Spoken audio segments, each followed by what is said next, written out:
Paranormal অ্যাক্টিভিটির সাথে সম্পৃক্ত কিছু সায়েন্টিফিক টার্মের কথা বলবো। এগুলোকে সাইকোলজিক্যাল ডিসঅর্ডারও বলা হয়ে থাকে।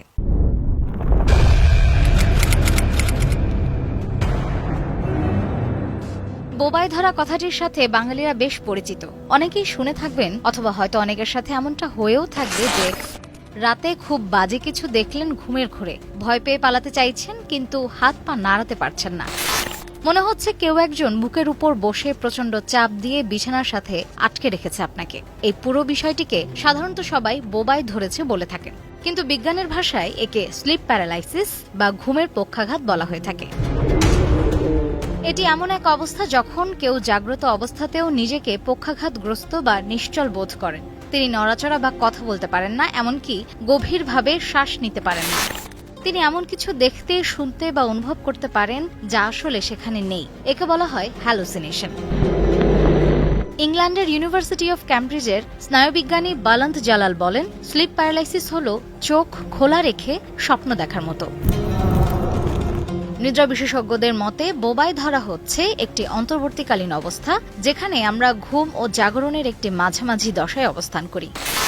ঘুমানোর সময় আমাদের মস্তিষ্ক কথা বলা সহ চলন ক্ষমতা সাময়িকভাবে বন্ধ রাখে, যাতে আমরা ঘুমের মাঝে চলতে গিয়ে আঘাত না পাই। কিন্তু এমন স্থিতাবস্থার মাঝেই অনেক সময় আমরা জেগে উঠি, অর্থাৎ কখনো কখনো মস্তিষ্কের চেতন অংশের পুরোটা একত্রে কার্যকর হয় না। তখন অন্য অনুভব শক্তি সচল থাকলেও চলন ও বাকশক্তি ফিরতে একটু সময় নেয়। এর মাঝেই তৈরি হয় সাময়িক পক্ষাঘাত বা বোবায় ধরা। ঘুম ও জাগরণের মধ্যবর্তী এই অবস্থার প্রকরণ হলো দুটি। একটি হতে পারে যখন আপনি জাগ্রত অবস্থা থেকে ঘুমাচ্ছেন বা ঘুমাবো করছেন, এটিকে বলা হয় প্রি-ডরমিটাল স্লিপ প্যারালাইসিস। আবার যখন আপনি ঘুমন্ত অবস্থা থেকে জেগে উঠছেন বা উঠবেন, তখনও হতে পারে, যা পোস্ট-ডরমিটাল স্লিপ প্যারালাইসিস বলে পরিচিত।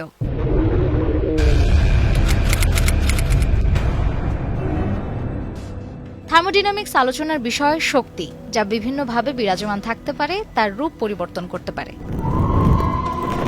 থার্মোডাইনামিক্সের প্রথম সূত্র অনুসারে শক্তি এক মাধ্যম থেকে অন্য মাধ্যমে পরিবর্তিত হতে পারে, কিন্তু তা সৃষ্টি বা ধ্বংস করা যাবে না। পৃথিবীর মোট শক্তি এবং পদার্থ সবসময় ধ্রুব থাকবে।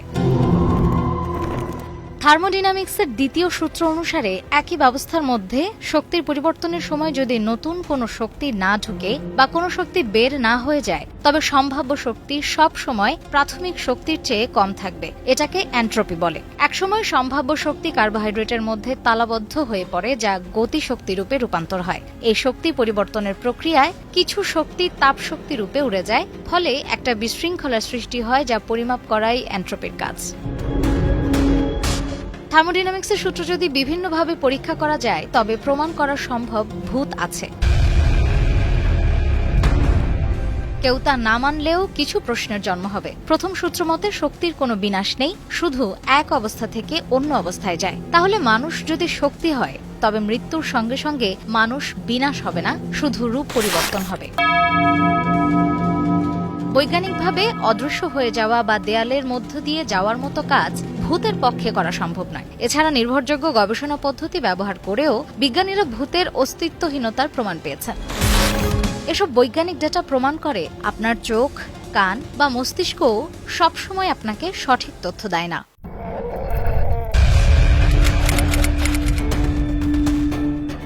যেখানে যা নেই সেটি দেখতে সবসময় যে আপনার স্লিপ প্যারালাইসিস থাকতে হবে তা কিন্তু নয়। কখনো কি মনে হয়েছে আপনার ফোন বাজছে, অথচ ধরার পর দেখলেন সেটি নিশ্চল? অথবা এমনকি কখনো মনে হয়েছে চারপাশে কেউ নেই, তারপরও কেউ যেন এইমাত্র আপনার নাম ধরে ডাকলো? আবার অন্ধকার ছায়ে হঠাৎ যেন একটি মুখ উঁকি দিয়ে গেল? বিশ্ব সম্পর্কে মানুষের ইন্দ্রিয়গুলো সবসময় সঠিক তথ্য দেবে এমনটা নাও হতে পারে। তাই কখনো হ্যালুসিনেশনের অভিজ্ঞতা হলে মানুষের প্রথম প্রবৃত্তিটি সাধারণত বিশ্বাস স্থাপনের দিকেই যায়।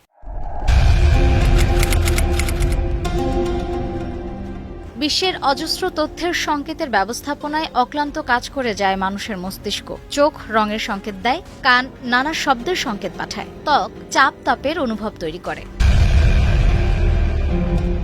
মস্তিষ্ক এই জগাখিচুড়ির সংকেতের জঞ্জাল থেকে প্রয়োজনীয় বিষয়গুলো সুবিন্যস্ত করার কাজ করে। একে বলা হয় বটম আপ প্রসেসিং। আর এ কাজে দারুণ দক্ষ মস্তিষ্ক। এমনকি এই দক্ষতা এতটাই ভালো যে মাঝে মধ্যে অর্থহীন জিনিসগুলোরও অর্থ খুঁজে পায় মাথার মগজ। একে বলা হয় পেরিডোলিয়া।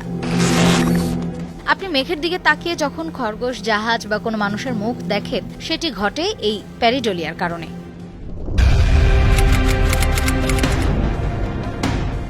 মাস সাইকোজেনিক ইলনেস বা এমপিআই কে গণসামাজিক অসুস্থতা, গণসাইকোজেনিক ডিসঅর্ডার, মহামারী হিস্টেরিয়াও বলা হয়। এটি এমন এক অসুস্থতা যার কারণে একদল লোকের একই সময়ে একই রকম অসুস্থতা অনুভূত হয়। এটি বাড়িতে, পরিবারে, স্কুলে বা অফিসের কর্মীদের ক্ষেত্রেও ঘটতে পারে, কিন্তু এই অসুস্থতার জন্য কোনো ভাইরাস বা কোনো সংক্রামক এজেন্ট নেই।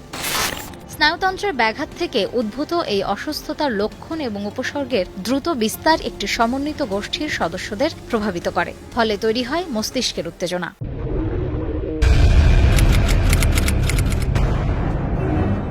শেয়ার ডিলিউশনাল ডিসঅর্ডার হলো একটি বিরল ব্যাধি যা ঘনিষ্ঠ সম্পর্কের 2 বা ততোধিক লোকের মধ্যে একটি নির্দিষ্ট ডিলিউশন বা বিভ্রম শেয়ার করার মাধ্যমে ছড়ায়।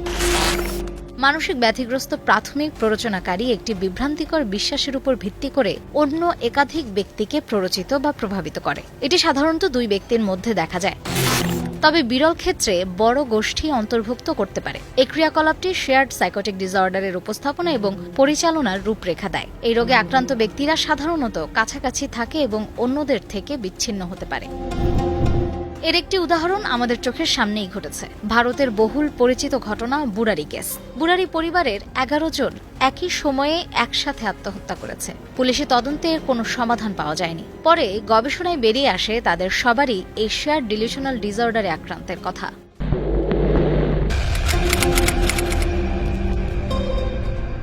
সিনেমা, নাটক, টিভি শো ইত্যাদিতে প্রায়ই ভূত বিষয়ক অনেক গল্প দেখানো হয়। এর মধ্যে কোনোটাতে আবার ভূত ধরছে বা ভূতের সংকেত বুঝতে পারছে এরকম কিছুও দেখানো হয়। ভূত বিষয়ক টেলিভিশন শোতে অনেকে আত্মার কার্যকলাপ রেকর্ড বা পরিমাপের জন্য বৈজ্ঞানিক সরঞ্জাম ব্যবহার করেন, যেমন EMF detector, electronic voice phenomena বা ইভিপি ইত্যাদি। সেই সঙ্গে অসংখ্য ভয়ঙ্কর ছবি ও ভিডিও দেখে মনে হয় সত্যিই যেন ভূত আছে।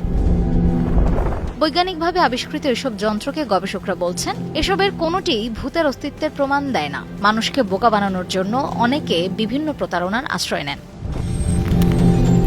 এছাড়া ব্যবহৃত সরঞ্জামগুলো কখনো কখনো এমন সব শব্দ, ছবি বা অন্যান্য সংকেত ধারণ করে যা সাধারণত লোকজন আশা করেন না। এর সম্ভাব্য অনেক ব্যাখ্যা রয়েছে, যেগুলোর মধ্যে ভূতের অস্তিত্ব থাকার সম্ভাবনা সবচেয়ে কম।